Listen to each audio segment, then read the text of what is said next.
Welcome back, everyone. I am so excited to be with you today. I'm Ed Harold. It's my Life with Breath Expert series, and I have a dear guest here today, Marilynn Preston, who is someone who has not wasted her life. She has spent her entire life helping others, improving the quality of her life and the other people around her. And I first had the honor of working with Marilynn through a professional training program that I was leading. And out of all the 50 students, man, she was dialed in. Every week she had the best questions. And I really thought that we made a profound effect on that group of people. So welcome, Marilynn. Thank you. Thank you. Dr. Ed. Yeah, no, we definitely had that connection. COVID was just setting in when you and I first met. Boy, that was a strange time, wasn't it? Oh, was it ever? Well, I think it's stranger now as COVID, as we're all wounded and rattled by COVID, let us say. But at the time that we met, it was so interesting, Ed, because I was doing a certification for well coaches. I'm a journalist, and Yes. as a journalist, I keep up with how important it is to know how to help people change their life. And well coaches is a very good track record training coaches, though. And so I had to take a course for certification. And at the same time, COVID was hitting. And I am of a certain age. And there were all of these very scary announcements about how COVID was coming to kill you and ruin your lungs. And I had gotten over pneumonia just like 3 or 4 months before. So I was ready to double down on breath as medicine. That was the name of your course. That'll be your last words, I think, as you move to the next realm. But breath is medicine with your 3-month course. And for me, it was a life changer. Well, I appreciate that. And, before we go any further, you're such a dynamic personality, but you're also super smart. You have the gift of communication, which is rare these days, conscious communication. It really is an art form. Earlier on in your career, your younger life, what were you up to there, Marilynn?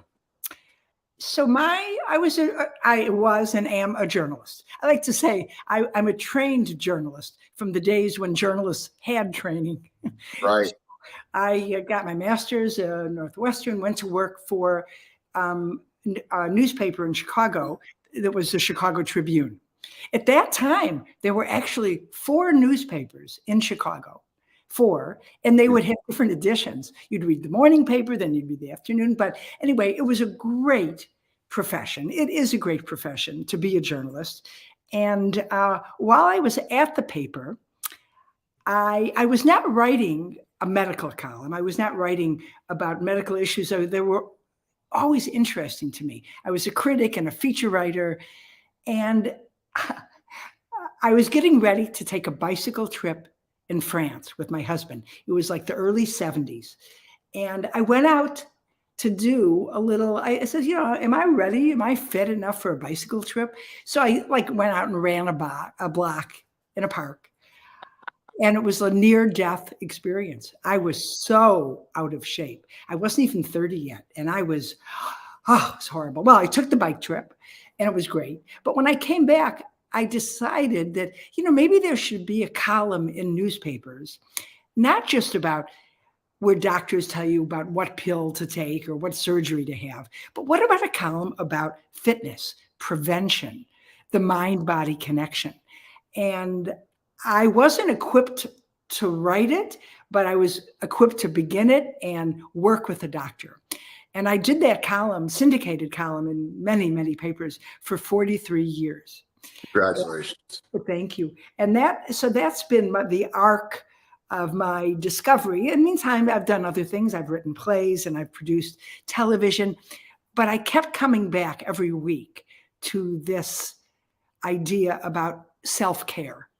Then we weren't even getting through COVID. We were just getting through life. Mm-hmm. Yeah. Now, fast forward, you've done some amazing things with your life. Can you share with our audience, some of the highlights? I think today is a highlight, Ed. Oh, you're so sweet.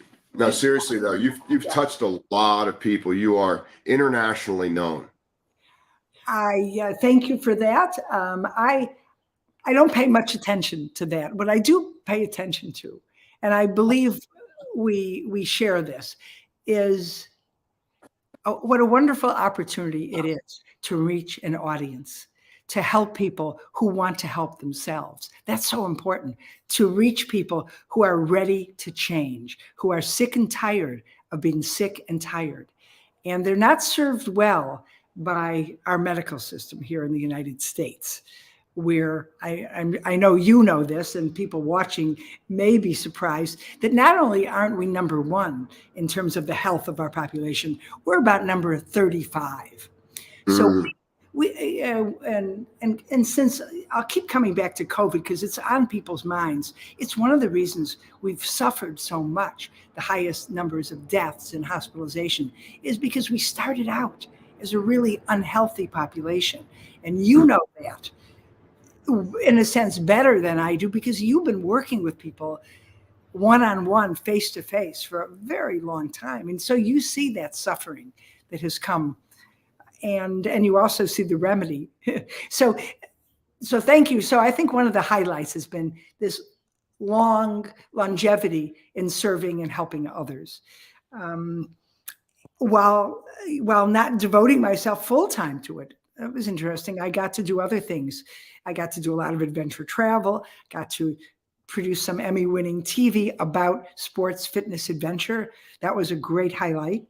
And just to bring it up to the current time, because of COVID, I decided to write a second edition of the book, All Is Well, The Art and Science of Personal Well-Being, because everything has changed so much in the last few years. So I thought people really needed to hear about some new strategies for regulating their nervous system. And the biggest change between the first edition and the second edition was the attention I paid to nasal breathing. And that comes directly from my experiences with you. Well, I appreciate that. And nasal breathing has certainly changed my life from the inside out, and it continues to get better. And I am super optimistic about my future. I've never felt healthier in my life, and I've got a great support team. I've got a great. Now, can you share a little bit about your family? Yes, it's a great support team. I'll finish your sentence. No one does it alone. I had unconditional love as a child. One of the things I talk about in the book is I address this issue of raising an active kid, because a lot of parents want their kids to be active, and the kids are so lured into the technology and so many hours on screens. And then very often parents will push their kids into sports that they like, that the kids don't even like. And so what my parents taught me and what I've passed along to others is go out there and have fun. Find an activity that speaks to you. It may not be soccer. It may be kickball. It may be archery. But when you find your sport, you really know it. And then if you have fun with it, and it's not just this difficult competition and stress, then you're committed to a path for life. And right. I think that's the real game. It's not just having a winning season or being a champion basketball player for high school. It's the sustainability right. of activity. Yeah. So my parents were wonderful. They just accepted whether I won or lost. Did you have a good time? Were you a team player? And please don't break anything. That was a big part. So there's that. And of course, wonderful partners in my life. I don't have children, but I have many. I'm very multi-generational in my experiences of family and friends. I think that's really important. And yeah.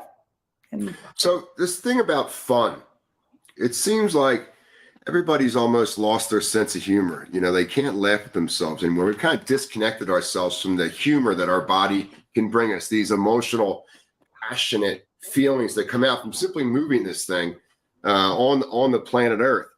Where do you think that disconnect is? It something that's started recently, or has it been brewing, or has it always been there? It just seems like I can't get up and out of the bed in the morning if I can't go out and have fun. And because number one, I love what I do. Yeah. I mean, I'm very serious about what I do, but fun and a sense of humor. Yes. How does that play into self-care, Marilynn? Well, it's so important to not take yourself so seriously. Yeah, and I'm quoting Ed Harold here because I did prepare for our conversation by rereading your wonderful book, Life is Breath. And you say that don't take yourself so seriously. So, and that's something I want to ask you about, because I have a feeling that as a younger man, you did take yourself very seriously. And that was, and coming to that understanding was something you worked on. So I want to come back to that. But I also think we are in the soup of stress. We wake up every day to dire news, to an unfolding of reality, whether it's the Ukraine or it's people in this country who are hospitalized and can't see their loved ones and are dying alone or confused about what to do about COVID. Stress, stress, stress. And you know so well. I could wake you up in the middle of the night and you could give me 20 reasons why that is so bad for our health, to be living with that level of adrenaline and cortisol, stress hormones. We're in the soup of it. So when you're in the soup of it, it's very hard. Well, I won't say it's very hard. It isn't very hard, but it takes effort. It takes effort and consciousness to flip the switch in our brain. Our brain attaches to the negative. Neuroscience, it's not an assumption. It's something that has been proven over and over. So that means if your brain is in the negative, that you've got to flip that switch and see, okay, what am I looking at? Well, look at that flower. How beautiful is that flower? And I think I'm going to call my friend who's not feeling well and and share some joy with that person, to listen to them, not to talk, to tell them as much as listen to them. So I think once we start to find the fun in being in the moment, let's say, we feel the benefit, and it becomes an addiction. Enjoy life. Yeah, it's almost like we, as adults, there's a little more separation from that childlike being in the present moment. Look at the beauty of that flower and let's just go touch it or look at it. We almost have to give ourselves permission for our brain to allow us to perceive ourselves and our environment differently. And that's what is so amazing about, I read your first book. I have it right here on my desk, and it's amazing because all the different ways folks don't think about, we can help ourselves with self-care. Yes, self-care. That's it, Ed.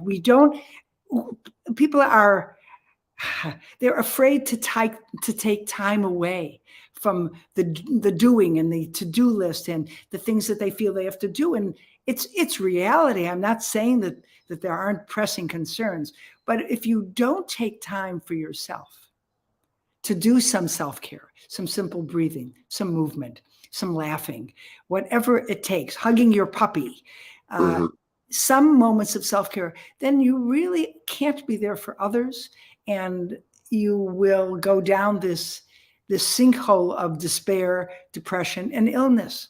I think when you have you know that, and again, you see this all the time, and it's upsetting because, well, let's just take the current time we're in, the advice that people are given who are threatened by the global pandemic, which of course is a real pandemic and with horrifying numbers of wounded and dead. All during this time as a journalist, I was tracking it. Not only was I wanting to save my own life, but I was waiting for the advice of experts. And the advice came down to important things: social distance, wear your mask, at some point everyone get the vaccine. But what they weren't, these are interesting, good messages, but what they weren't telling people is how to take care of yourself, how to boost your own immune system. Early on, there was no vaccine. The advice was stay home if you're feeling sick. And when you get really sick, go to the hospital.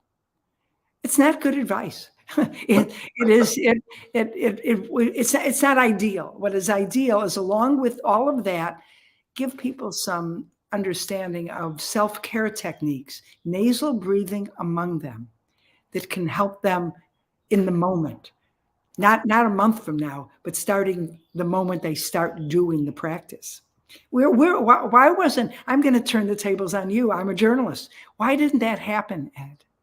Oh, I can remember you bringing that up in our course, because the last 5 minutes we'd have questions and answers, and you were furious why these talking heads on TV were not bringing this up in this pandemic, because we're supposed to be in quarantine for 2 weeks, and this is something everybody can learn in 2 weeks, and then in 3 weeks we can leave the house again. And that is one of the awakenings that we have, that not everyone out there wishes us well. And we have to be proactive in regard to raising our awareness, learning different skills, having a little bit, not a lot, of mental discipline, and try that on for a week or so and see how that feels. Yes, yes. And if we had done some of that, just think of where the country would be now, 2 years later, 2.5 years into it. That's about how long I have had. I'm building my practice of nasal breathing, conscious breathing. I think it saved my life during COVID. But when I look around at other people who are still living in such fear and confusion, I feel sorry that no one told them about it.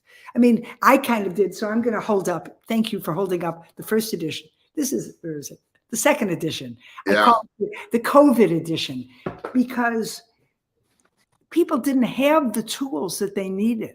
They had advice, but so if it was now 2 years later and people were getting a little more sleep, what if the people said, you know what?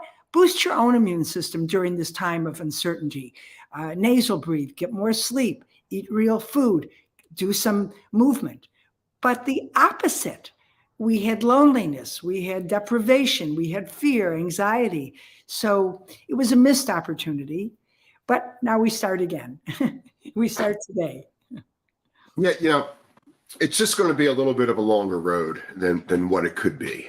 And when you think back to when we were younger and we're in that doing state, we're making our mark on the planet, we're putting our flag down, we're separating ourselves from others, and on some level, we're going to be the best we can be and better than who came before us. And we set in motion all these psychological perceptions of our values, ourselves, our skill sets, and what the goal is.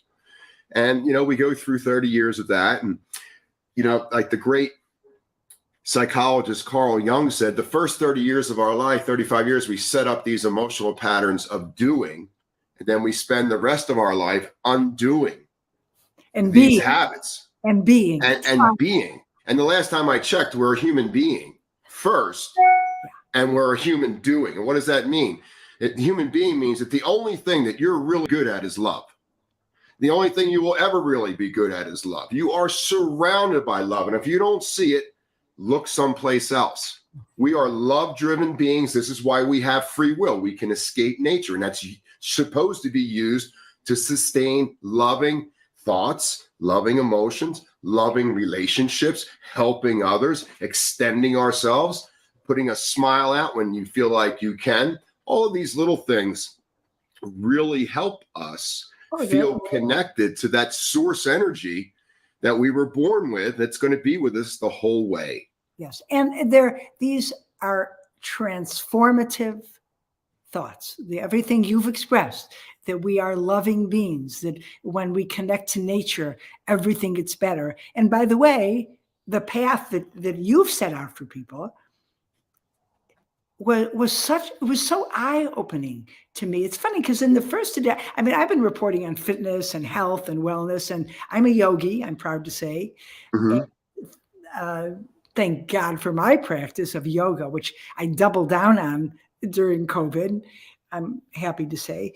But it is a practice. It's something you keep coming back to. The simple truth, so I wanted to go back to, so I was a yogi and I was able to do ujjayi breathing on the mat.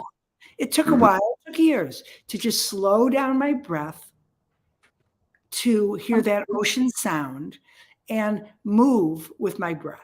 And the breath, of course, is what's connecting the mind to the body. And it took me years to find that connection. I'll admit it. I mean, I've been at it a long time, but once you find it, it's like throwing up. You know it's happening. You know, your mind and your body are connected by your breath. So I knew about ujjayi breathing, nasal breathing on the mat, but it wasn't until I took that first course with you that I was, holy, I got to take it off the mat. I've got to be doing nasal breathing as much as I possibly can. Be aware of it during the day, practice alternate nose breathing. And the reason I wanted to do it is not only would it help cleanse my lungs and make them stronger, but it would get me into the parasympathetic. It would down-regulate so that all the fear and anxiety that was all around me during COVID, particularly people my age, tons of fear, I felt, you know what? This nasal breathing is keeping me calmer, making better decisions, feeling the joy. I would keep coming back to it. I know, I must say, friends of mine finally had to shut me up about nasal breathing. Oh yeah, I've been through that. Yeah, but I become such a believer because they experience the impact. It's not even a week of it; it can be a couple of days of it. And another technique that enforces the nasal breathing, beside the practice of it, is taping my mouth at night. That was a real game changer for me. You're a believer in this? Are you? I'm a believer that your mouth should be closed when you sleep at night. So if you train the brain and train the nervous system during the day, that mouth breathing is unacceptable when you're conscious. When you're unconscious, it will organically happen on its own. So if you need the tape during the night to get started for the first couple of weeks and just reintroduce this to the respiratory centers of the brain, because initially, the brain doesn't like to learn anything new. It's kind of lazy. And, I figured this stuff out years ago. Don't be coming to me with any of this different breathing stuff because I'm already a master breather and I know it all. And you're just do what I'll tell you to do and everything will be fine. Right. So, for me, with folks with the mouth breathing at night, we start first breath in the morning. We open our eyes. We reconnect with our breath. The first thought we have is, I am grateful that my eyes have opened. I have so much gratitude that I get to be me today and the opportunity to go out to make the world a better place.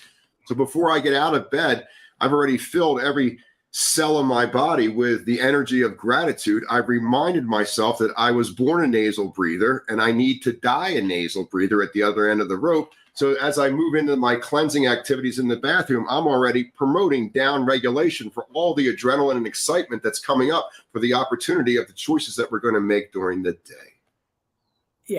Yeah, beautiful. Well, I wish I had started when you started, in a way. Oh, when I started this in the 90s, people, like you were saying, I'd go to the gym and people would move to the other side of the gym as soon as I'd come in because they knew I was going to go over there and bother them about this nose breathing.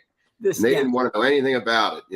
They've already heard about this Ed Harold and this nose breathing. They didn't want to hear anything about it. They want the music turned up. They want to hyperventilate and they want to make dog faces. That's a good workout. Yeah. So but the world has caught up. Well, parts of the world. It is a little better now. We have some other books in addition to yours that are making a dent. And besides your teaching there, my yoga teacher here in California, she went deep into nasal. She studied it for years before. She wasn't just a newcomer to it, but she incorporated it in her yoga practices in such a wonderful way because it's needing to constantly come back. Where's your diaphragm in this pose? Right.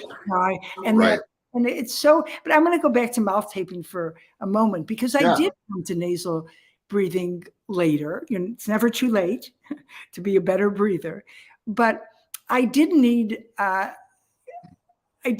that training device, and I still use it, of taping my mouth at night with paper tape, not adhesive sticky tape, but just some people don't like to do it horizontal. They feel claustrophobic. They just do it diagonally. But I did it, and I was afraid the first night that I would wake up dead, I remember thinking, am I okay doing this? And from the very first night, I loved it. It was like putting on a warm pair of socks at night, that feeling of, oh, okay, I can relax. And then let's say 8 or 9 hours later, because I was making sure these last few years, especially, to sleep enough. It's so important. It's right up there with nasal breathing. It's a system regulator.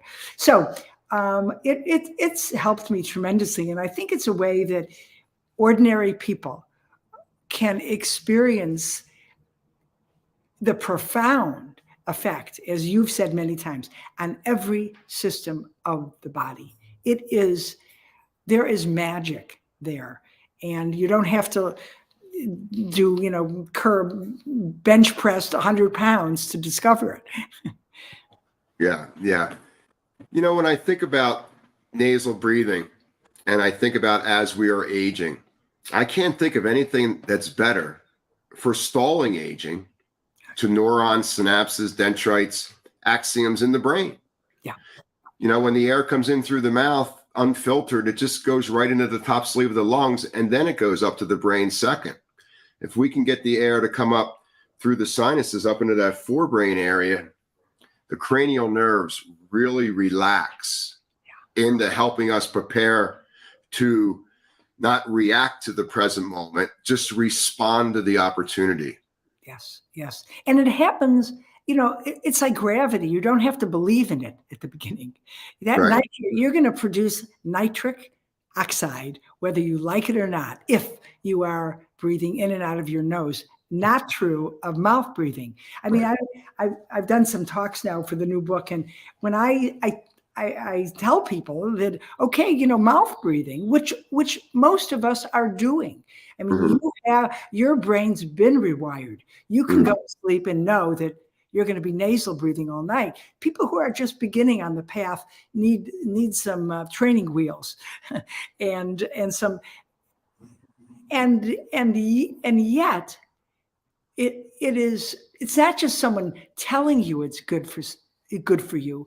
They get a fast felt sense of what nasal breathing is doing for them, calming them down, putting them in. It doesn't solve any problems. It doesn't make the world that you are going to step into any better, but your reaction to it can be so much more beneficial to your physical health, your mental health, and the joy that you can find in life. I mean, isn't the purpose of life to be happy? We believe that?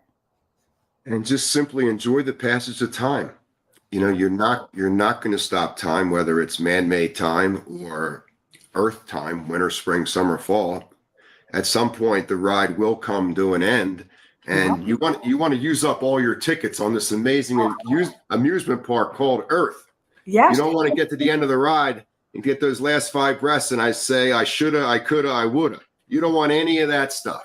No. And that's really why I believe, as Buddhists do in many other traditions, that it's good to prepare for your death. It's good to consider it, to think about it, to let your loved ones know what you want and what you don't want. Something I continue, with 43 years of columns, I've written about everything 12 times at least. And I kept coming back to this notion of have the conversation. As you get older, you don't have to wait till you're 80. You can do it at 50, but have that conversation out of a place of study. You kind of look at, because if you don't, here's what happens. And this has been shown in many studies time and time again. The way the system is set up, medical system, and Atul Gawande wrote about it in his book, Being Mortal. The system is set up so that doctors think death is a failure. Death is a failure. So once you get into the system and you're not feeling well and you're ailing, they're going to throw everything at you to save your life. And what some people would say, prolong your death. And I think a more informed path is to, yes, take care of your health and self-care, all those things. But at some point, at some point you realize, okay, I'm moving on. And there's even joy in that. We've been talking about joy and experiencing joy. It doesn't have to be that downward spiral. I just heard a podcast myself of a woman named Susan Sand has written a book called I think it's called The Inner Story. She talks about the upward spiral of aging. And it comes from her somatics training, from her interoception. She's connecting her inner body awareness with this realization that, okay, the end of life is the beginning of something else. That's the story she likes to tell herself. And you can view it as an upward spiral. I love that. Yeah, I love the spiraling in the mind.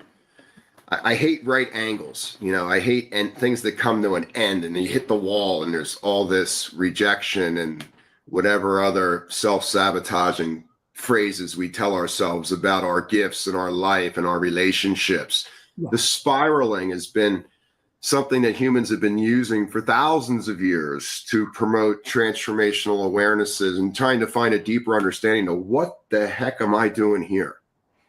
Yeah. We're supposed to trust our life. It's one of the big foundations of good mental health. And if you begin to break that down, it gets a little dicey.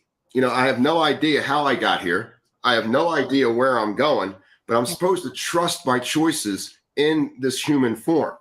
Yeah. So where do we begin?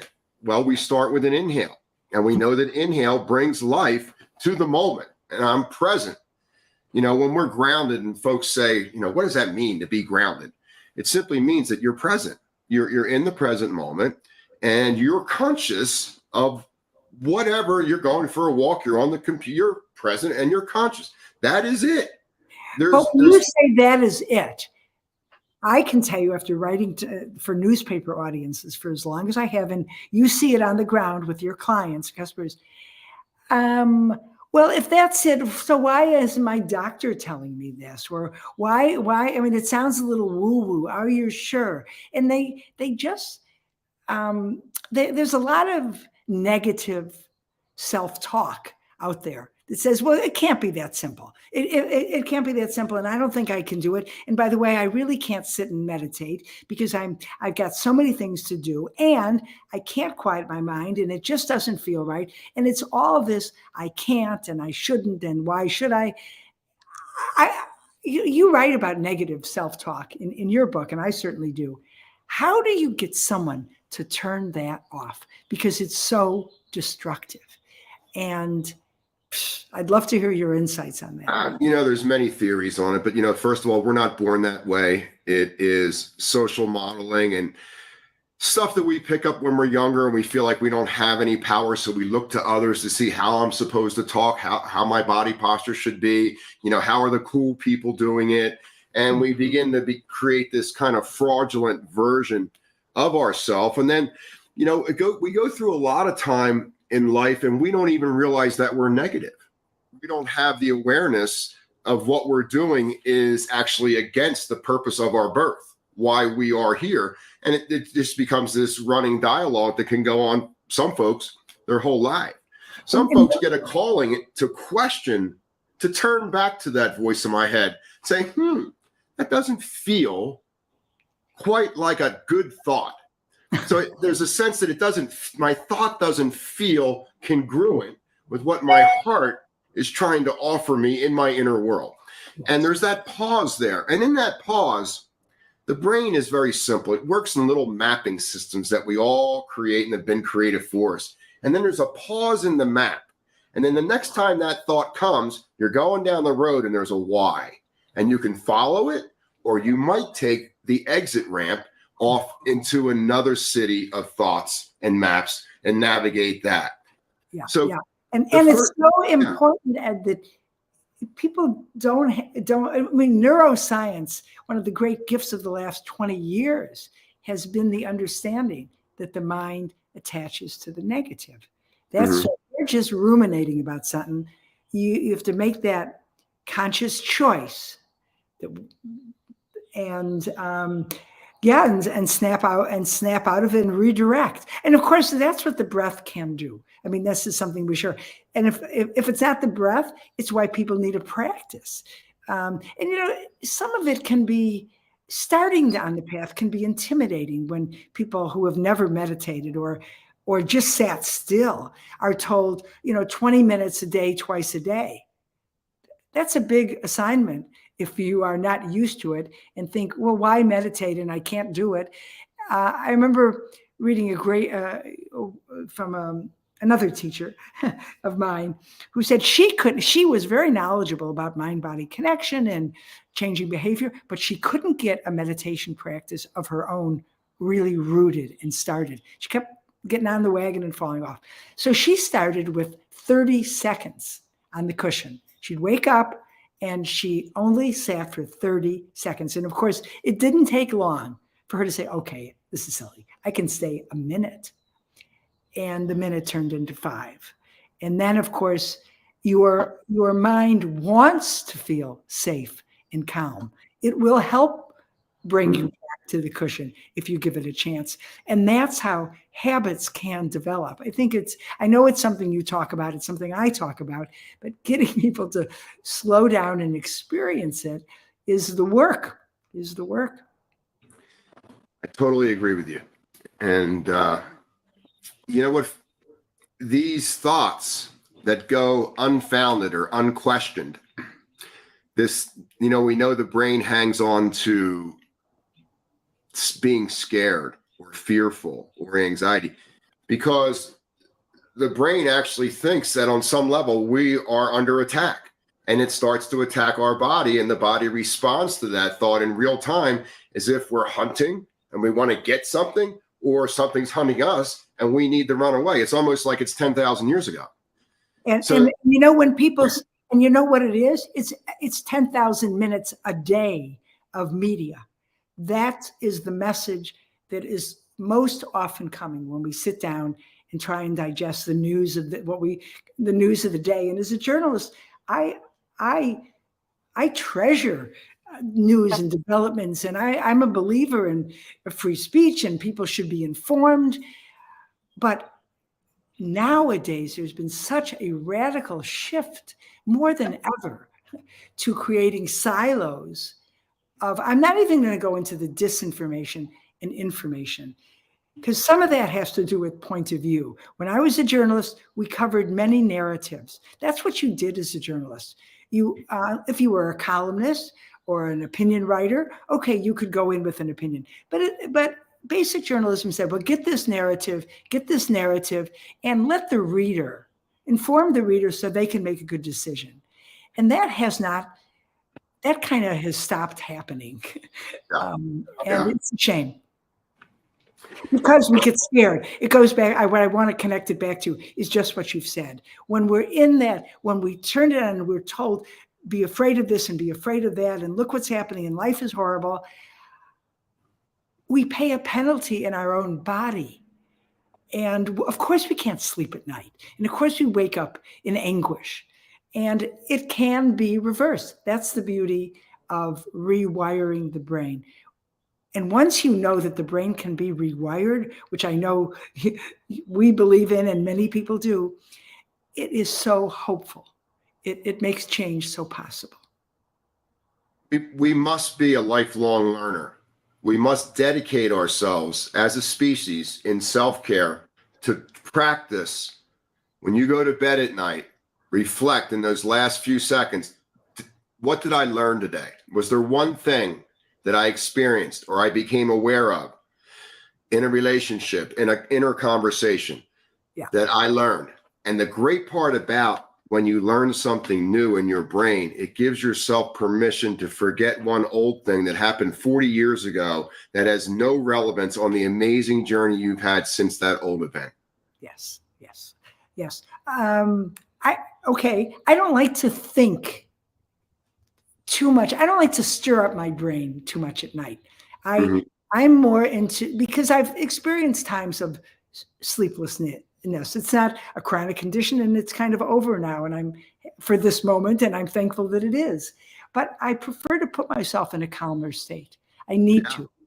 because I do Yeah. watch the news. So I like that ease, and I'll read and I'll just let my mind float. And I imagine, then is when I imagine a downward spiral. I'm going in, I'm coming inside to rest, digest. I know wonderful things happen to the body. You know, your brain gets cleaned of, your whole body is clean at night when you're resting. I know one of the great things I learned in your course was about the joy of producing mucus. You're a big mucus man, and I was so happy to hear that it's not necessarily a sign of disease. It's a way that the body has of cleansing itself, and that was a great story for me. Huh. You know, when we think about nasal breathing, it's a call to reality. It's a call to our finest self. It's a call of nurturing. It's a call to almost feminize all of the male action strategies that are so great when we keep them in balance to achieve our goals, but can hijack our health and sleep at night so quickly. And when I think of nasal breathing, I think of like this beautiful old grandmother that just can give advice and help me stay on true north when life gets tough and not get distracted by all the noise out on the periphery and say, oh, Eddie, you just hang in there and you take it one step at a time. That's what comes to me, this nurturing of all the parts of myself that I might have separated myself from when I was younger in my youth. Okay. So that to me is the gift of self-acceptance, being kind to yourself. Accept yourself as you are. Today you may fall out of tree pose. You can't do a balancing pose. Tomorrow you'll come back to it. You're different, but nurture who you are in the moment. So I want to ask you a question, because your slogan is go be great, go be great. And you know, your personality and style supports that. And you are a cheerleader for greatness. And I'm sure it's why you're an effective coach. I think to myself, when I look at people who can't change their life or are filled with negative self-talk or who are victims, I want to say the opposite. I say, you don't have to be great. You don't have to be great. You're fine just the way you are. Just accept yourself for as you are. And what I have found, it's from that place of self-acceptance that people can change. Well, that's exactly what it is. It's go be great. It's not go do great. You have to be first. Yes. And that self-acceptance of everything that you do well, everything that others might do well, that you would prefer to do well, but you can't right now. Okay, so but the pushback is, but what does great mean in our society? He's a great soccer player. Great. He's he's the guy who does the winning kick, or he's a great this, or she's a great cook. So people get intimidated, I think, by great cooks. It's one of the reasons why people eat so much crap, and there's so much acceptance of food that is not real and has been anyway, we know a tainted food, and it's why we have such an obesity problem. So they're intimidated by the idea of a great cook. You know what? Just find some real food and find something that tastes good to you. Don't be a great cook. Just be a cook of meals that are simple and that you like. So you know what I mean? We lower the bar, and then as people get over that low bar, they can go to the higher bar because they've got that sense of, yeah, I can do that. Anyway, I know we think. I get it. I get it. I totally get it. I try to think back of the roots of where that came from, 30 years ago. And go be great, being simply accepting that I'm going to be the best version of myself today, just myself in everything that I do. And I come from a little beach town in southern New Jersey, and there was a lot of male energy there, and we were a rambunctious group, and I was a little cynical when I was younger, and I just got tired of when I'd ask somebody how they were doing, they'd say, I'm good, and I just knew that their life was crashing but they could just say, I'm good. And I just thought, what's a little better than good? Great.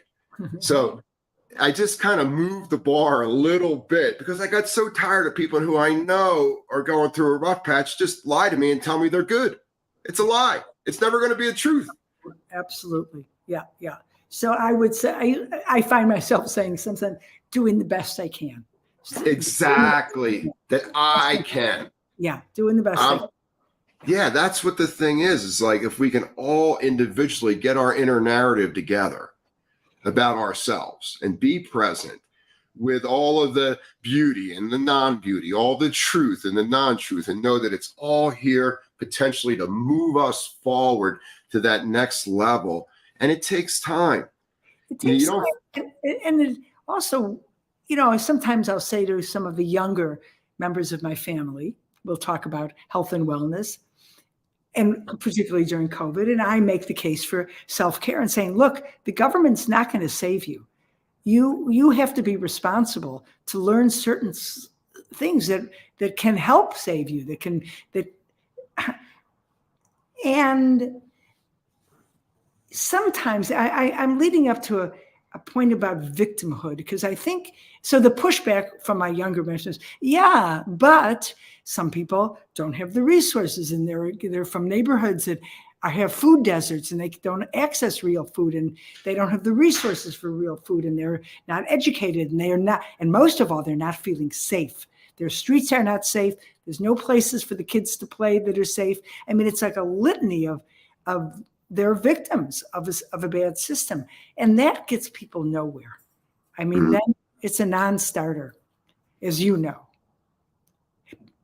By the way, I want to ask you about your work with this. You don't know I'm going to ask you this. This is not a setup.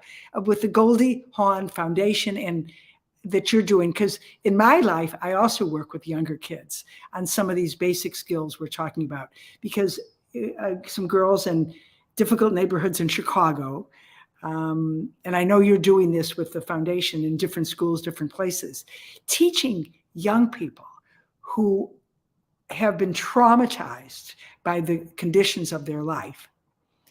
Some of these skills it's such a quick fix. I don't believe in quick fixes, but nasal breathing can be a quick fix for kids. And I applaud your work. And how is it going?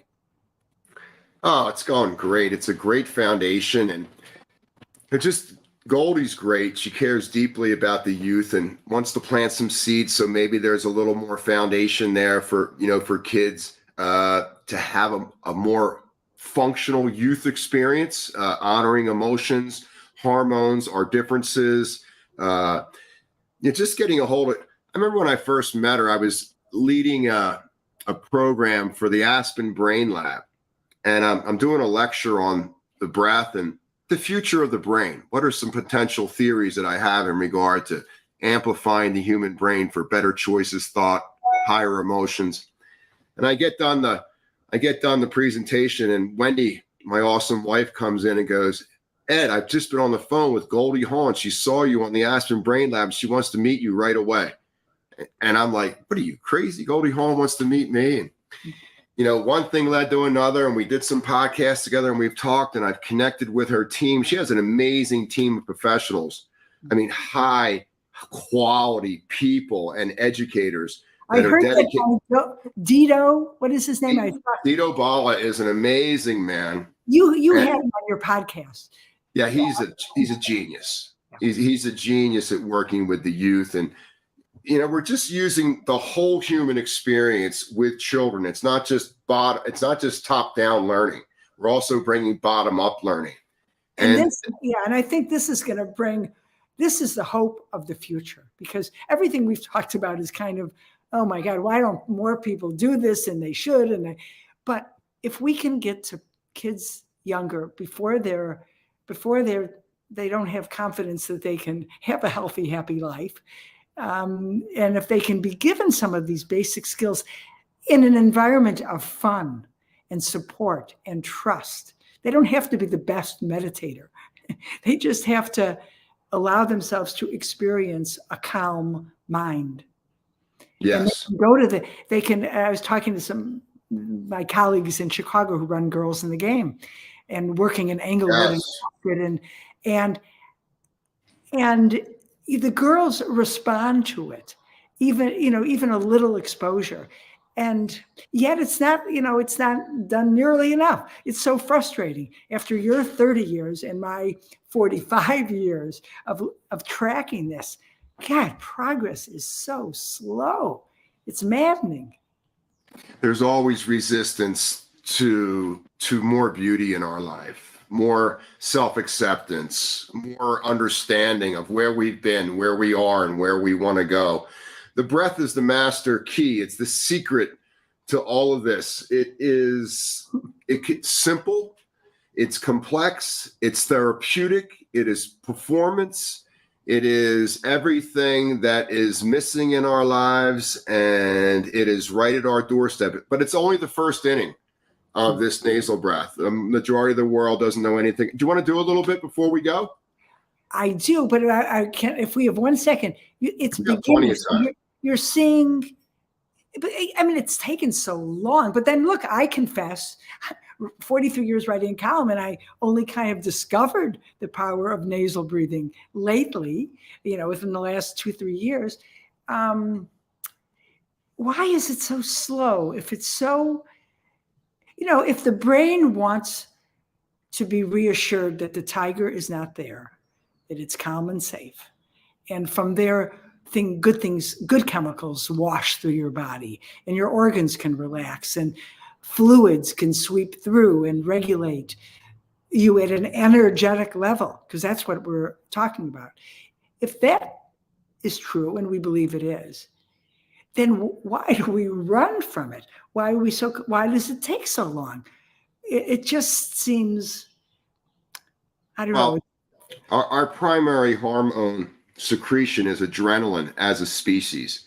We love excitement. We're drawn to the arena. And we tell ourselves amazing stories about the adrenaline. And 50% of the time, the stories of the adrenaline are great. They feel great. The other 50% of the time, the tiger gets us, and there is withdrawal, there is regret, there is fear of the future. So unwinding hyperactivity is one of the keys to experiencing both excitement and calm in the same moment. Thank you. Good. Okay. Of course, we'll save another time to talk about the technology that is working against us, that has been created to distract us and put us into a different mind state of always waiting for the next ping and the next ring, and am I good enough, and how many likes did I get, and that's the adrenaline. That's the adrenaline. It's the adrenaline, but it is like AI. It's an add-on. It was the device that we're all using now that controls our life to such an extent was something that was created as a distraction to sell advertising and to sell behaviors. I mean, it's, I was a TV critic for many years, and television in the 50s was invented as a way to just sell advertising. Programming was like a second thought. They would do anything for who cared about programming. And so, but the progress they have made in creating consumer behavior is formidable.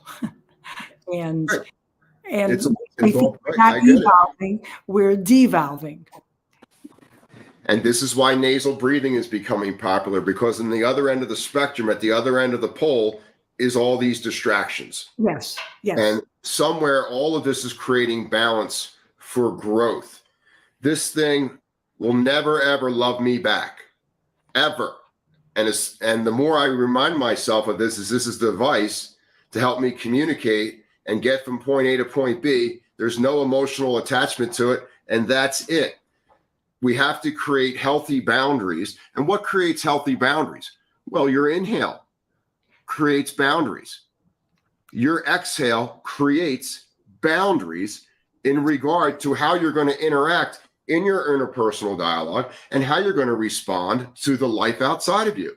All of our boundaries are created around the length, depth, and pace of our inhale and exhale at the foundational level of the human physiology, which we know controls our perception of psychology. Yes, it does. And it lifts us out of the fear mode, which this device preys on fears of not looking good enough or not having enough friends, or the fear of missing out. So yes, I what you're saying, and I love what you just said about it, and that's why we're seeing an increase of interest in nasal breathing, because we want to come back into balance. We are so far as a species from being in balance. So yeah, and I think I'm with you. Nasal breathing is one fabulous way to do it. When we think about life, and I get around you and I get this magnetic spark that I'm supposed to go for it. I'm supposed to resist being normal. I'm supposed to push up against my constructs, to just not break the rules, but bend the rules and see what happens. You bring out this energy in me that makes me feel alive. And we need this in society. We need to challenge the inner construct of our realities.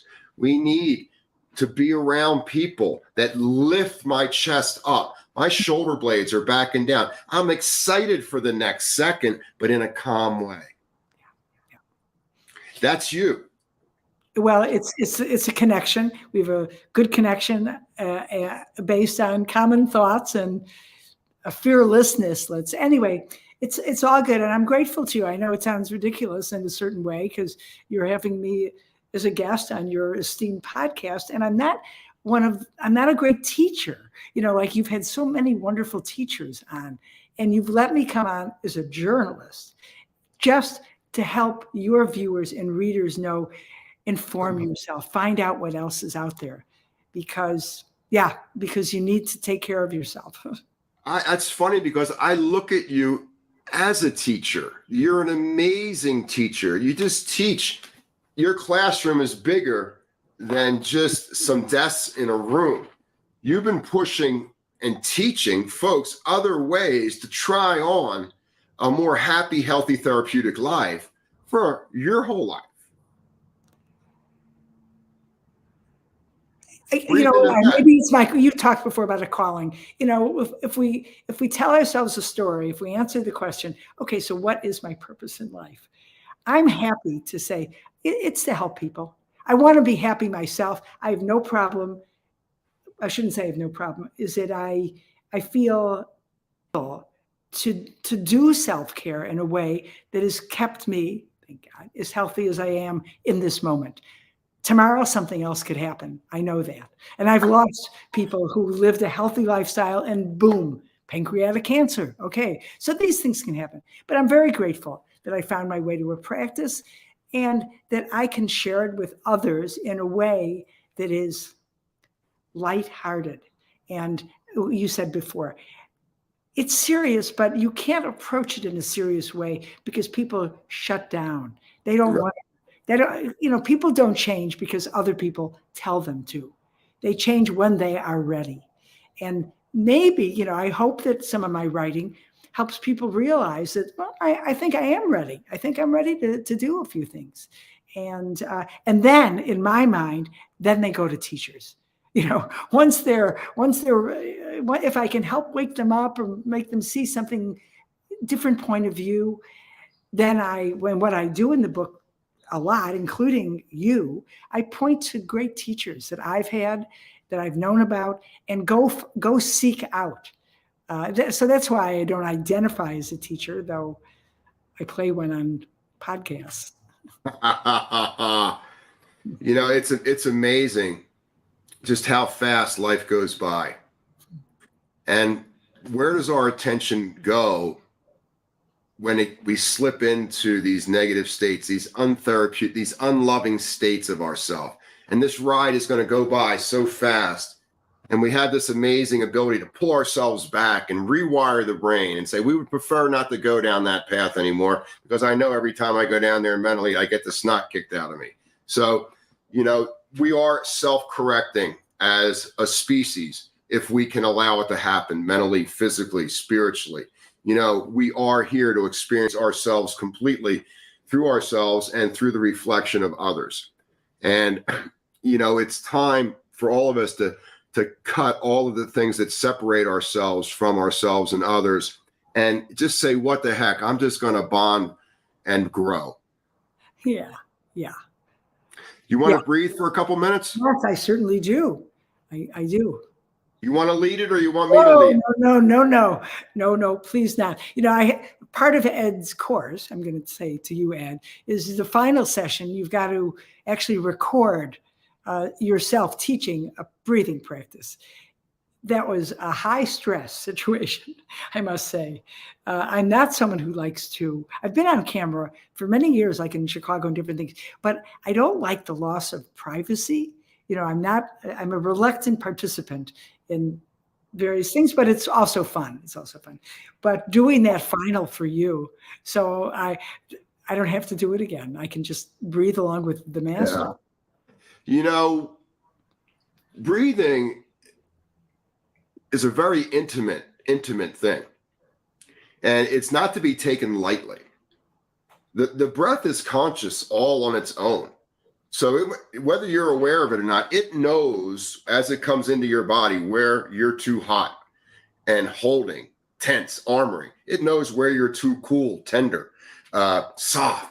And it goes in and rewires this entire fascia, organ, skeletal, cerebral structure every single second of our life if we can just get out of our own way. It really is totally free and liberated. It's been on this earth for billions, trillions of years. It's the same air that's been here since the planet was made. It's super intelligent. It knows us so much better than we do know ourselves. And if we can just let it be our physician, sit back in your mind and know that you're doing the best thing you possibly can for yourself.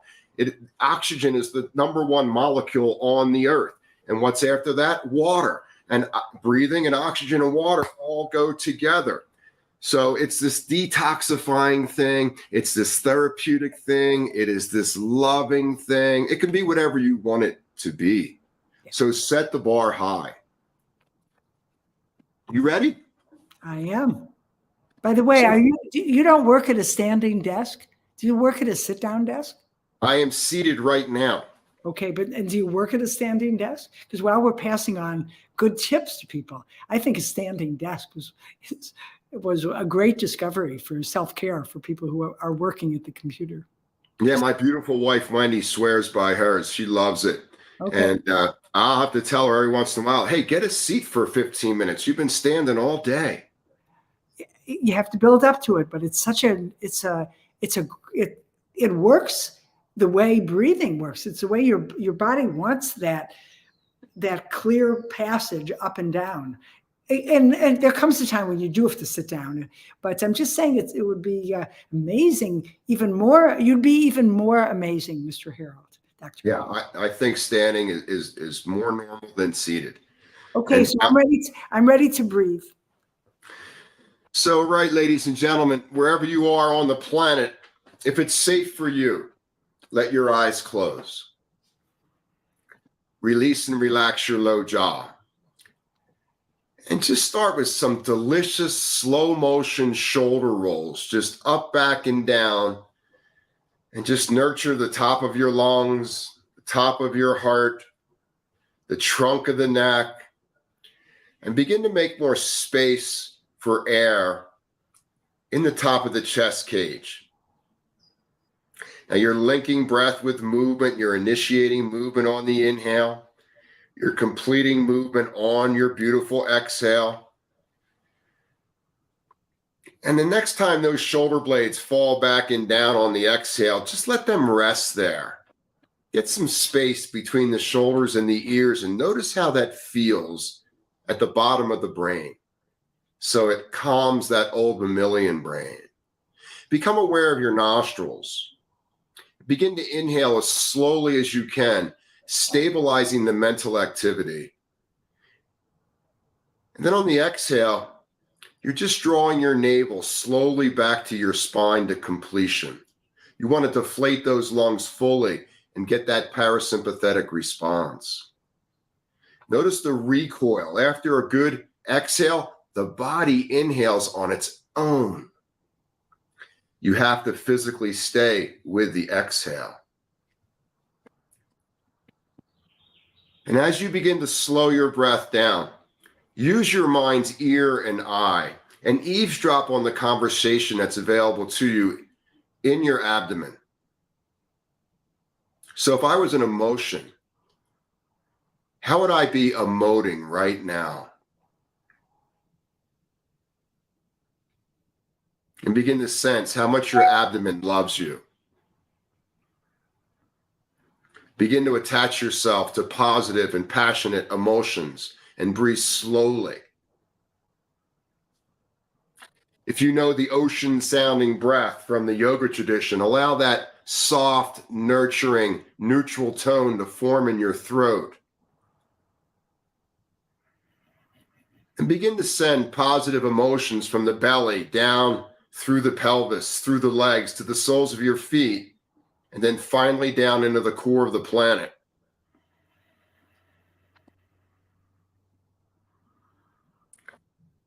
And breathing slower, taking that emotional energy from the belly up through the chest cavity, up the spine, into the top of the brain, the higher cortexual regions of learning and enlightenment.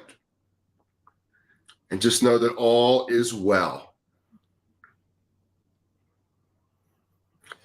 And take your awareness now into the core of your heart, the source energy of your life. And know that your heart is with you every step of the way.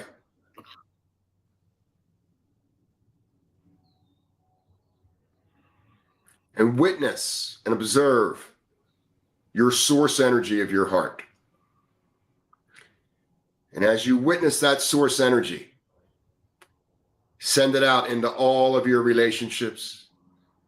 Send it in to all of your emotions and thoughts.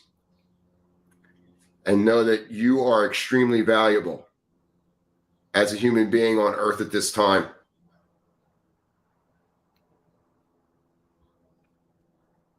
When your inhale is complete, hold the breath in several seconds and go back to your heart and remember who you are. Exhale slowly. Hold the breath out a couple seconds and unwind and forget some things in your past that might disturb you now. Inhale again and hold. Go back to your heart and remember who you really are.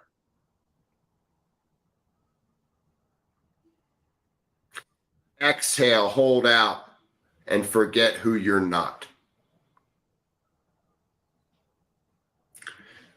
One more round. Inhale slowly, recharge the inner world, mentally go to the heart and remember who you are. Witness your source energy.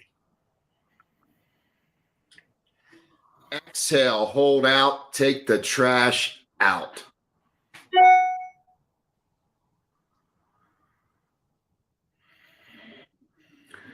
When you're ready, open your eyes.